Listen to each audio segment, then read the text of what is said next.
Hey guys, welcome back to a brand new video. You may notice we changed our outfit. We are still MARSOC, it's just they use this more often.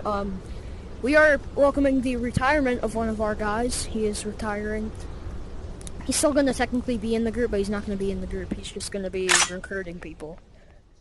He is going to be retiring today. Yeah.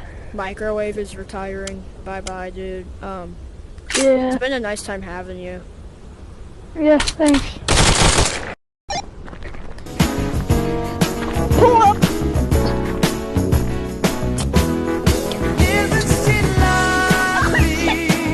Alright, so when you stack up to the door, it literally doesn't matter what order. It just matters that you all know what to do. So second man, what you're gonna do is you're gonna look back, make sure everyone's ready, put your hand in front of his face. Since it's just a 3-man stack, you gotta look behind and make sure that guy's there. So, and then after that, I'm gonna open it, we're gonna flood in, and it doesn't matter what position, please don't argue over it.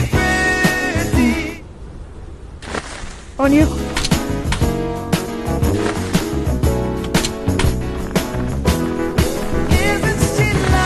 Can I call it 79 meters? Yes. So you're gonna do clear back blast, I'm gonna say whatever. Not clear, not clear. So you're gonna do this top notch because it's 100 meters away, less for 100 meters. Alright. Okay. You gotta